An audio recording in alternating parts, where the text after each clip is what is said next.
Smart knowledge YouTube চেনেলটোলৈ পুনৰবাৰ সকলোকে স্বাগতম জনাইছোঁ। Hslc বা HM এক্সামিনেশ্যন 2020 অৰ্থাৎ আমাৰ সহজ ভাষাত মেট্ৰিক পৰীক্ষাৰ routine board of secondary education আসামৰ ফালৰ পৰা দিয়া হৈছে আৰু সেই ৰুটিনখনকে আজি আলোচনা কৰিম বুলি ভাবিছোঁ। ফেব্ৰুৱাৰীৰ 10 তাৰিখৰ পৰা পৰীক্ষা 2020 মানডে। ৰাতিপুৱাৰ ভাগত আছে ইংলিছ 9 বজাৰ পৰা 12 বজালৈকে।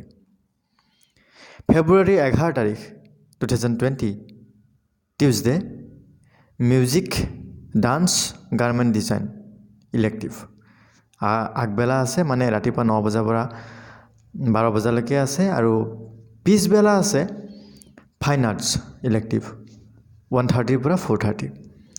টাইমটো সদায় কৈ নাযাওঁ, এবাৰে ক'লোঁ যে আগবেলা মানে হ'ল 9 বজাৰ পৰা 12 বজালৈকে আৰু পিছবেলা মানে হ'ল 1:30 বজাৰ পৰা 4:30 বজালৈকে। 12 ফেব্ৰুৱাৰীত আছে মণিপুৰী বড়ো সান্থালী বেংগলী ইলেক্টিভ ৰাতিপুৱাৰ ভাগত আছে।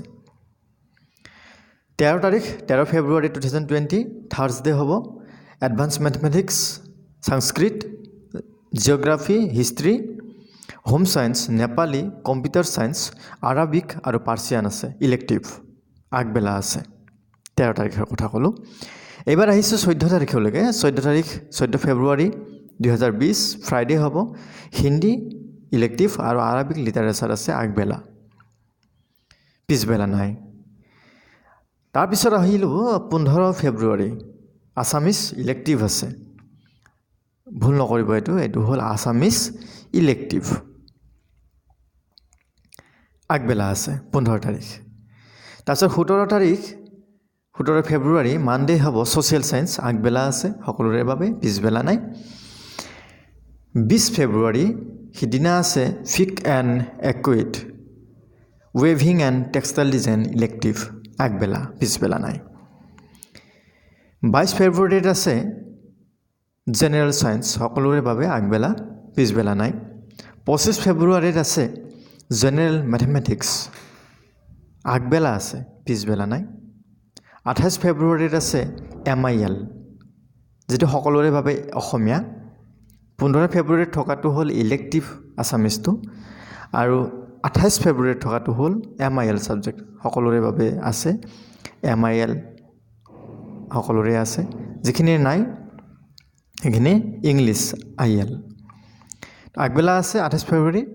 তাৰপিছত 29 ফেব্ৰুৱাৰীত আছে ছেটাৰডে হ'ব আগবেলা নাই, পিছবেলা আছে। 29 ফেব্ৰুৱাৰী woodcraft retail trade NSQF ITES NSQF private security NSQF health care NSQF agriculture and horticulture NSQF and tourism and hospitality NSQF। এইকেইটা হৈছে ইলেক্টিভ ছাবজেক্ট এটা আছে পিছবেলা। ষ্টাৰ দিয়া আছে এইকেইটা ছাবজেক্টত। এই ষ্টাৰটোনো কি আমি গম পাম যে time allowed 2 hours 9 to 11 AM and 1:30 to 3:30 PM। মানে এইকেইটা ছাবজেক্টত নম্বৰ কম আছে, থিয়ৰী প্ৰেক্টিকেল বেছি আছে NSQF ছাবজেক্টকেইটা। গতিকে এইকেইটা ছাবজেক্টত সময় হ'ব আপোনাৰ 2 ঘণ্টা, সেইকাৰণে ষ্টাৰ দিয়া আছে। তাৰপিছত নোটখিনি পঢ়ি দিছোঁ। 5 minutes extra time is allowed from 8:55 AM to 9 AM in the morning shift and 1 to 25 PM to 1:30 PM in the afternoon shift to read the question paper only। Question paper পঢ়িবলৈ 5 minute সময় extra দিয়া হ'ব। মানে 9 বজাৰ পৰা পৰীক্ষা আৰম্ভ হ'ব, মানে তাৰ আগত 5 মিনিট সময় পঢ়ি চোৱাৰ কাৰণে, পেপাৰ পঢ়ি চোৱাৰ বাবে সময় দিয়া হ'ব। আৰু যদি 1:30 বজাৰ আৰম্ভ হয় 1:25 পৰা 5 মিনিট সময় দিয়া হ'ব। আৰু যিটো MIL ছাবজেক্ট বুলি আছে, MIL ছাবজেক্টৰ ভিতৰত ধৰিব Assamese Bengali Hindi Bodo Manipuri Nepali Khasi Garo Mizo Hmar and Urdu. There will be separate question paper for the subject Assamese Bengali Hindi and Urdu. MIL for high madrasa candidate having 50 marks and time duration 2 hours। High মাদ্ৰাছাৰ কাৰণে 50 marks সেইটো MIL ছাবজেক্ট। ইলেক্টিভ লেংগুৱেজ 3 ঘণ্টা আৰু কিছুমানত 2 ঘণ্টা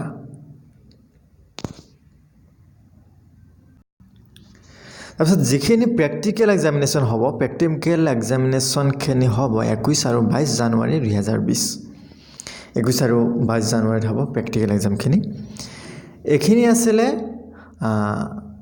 যেটো প্ৰগ্ৰাম HSLC বা AHM এক্সামিনেশ্যনৰ এটো হ'ল প্ৰগ্ৰাম তাৰ উপৰি তলত দিয়া আছে প্ৰেক্টিকেল এক্সামৰ যিখন প্ৰগ্ৰাম 21 আৰু 22 জানুৱাৰী তাৰিখে হ'ব প্ৰেক্টিকেল পৰীক্ষাটো গতিকে তাৰ যেটো ৰুটিন হে ৰুটিনটো চাব পিছবেলা নাই আগবেলা আছে 9 বজাৰ পৰা 12 বজালৈকে 21 তাৰিখে আছে computer science fine art garment design আৰু মিউজিক ইলেক্টিভ সাবজেক্ট 9 বজাৰ পৰা 12 বজালৈকে 22 তাৰিখে আছে প্ৰেক্টিকেল পৰীক্ষাবিলাক উডক্ৰাফ্ট weaving and textile design dance retail trade NSQF IT ITS NSQF private security NSQF healthcare NSQF agriculture and horticulture NSQF tourism and hospitality NSQF home science elective এটা subject তোর practical examination আছে 9 তারিখে 9টা বজাৰ পৰা 12টা বজালৈকে 22 তাৰিখে 22 জানুৱাৰী তাৰিখে তাৰ পিছত নোট কেটামান দিছে আৰু time allowed 2 hours 9 to 11 am হেতু হল হোম সায়েন্সত আৰু কম্পিউটাৰ সায়েন্সত ওয়েভিং আৰু টেক্সটাইলত যিকেটা মানে স্টাৰ দিয়া আছে হেকেটা 2 ঘণ্টা প্ৰ্যাকটিক্যাল এক্সামিনেশন আৰু স্টাৰ নিদিয়া গেটা 3 ঘণ্টা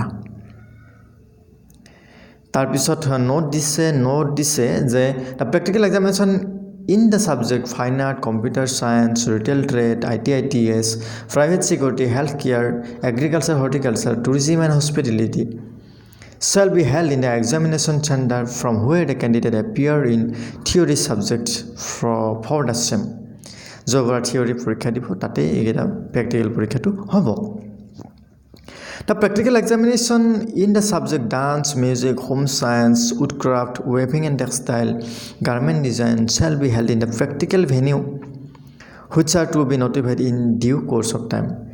এইগেটাত practical venue তেওঁলোকে পিছলৈকে ঘোষণা কৰিব আৰু সেই জায়গাতে practicalটো দিব লাগিব In case of computer science IT ITS NSQF in the officer in charge of the center may use any one of its feeder school as practical venue if required where set of computers and other relevant facilities are available computer science IT ITS ইখিনিত স্কুলৰ অথৰিটিয়ে ভালদৰে চালিজাৰে চাই তেওঁলোকে নিৰ্ধাৰণ কৰিব পাৰিব বুলি কৈছে এখিনি আসলে HSLC AHM examination 2020 ৰ প্ৰ্যাকটিক্যাল আৰু থিওৰিৰ যি প্ৰগ্ৰাম হে প্ৰগ্ৰামৰ বিষয়ে কিছু আলোচনা গতিকে যদিহে কিবা খোকোজা পাইছে কমেন্ট বক্সত আপোনালোকে জনাব পাৰে আজিলৈ এৰিছো জয় আই অসম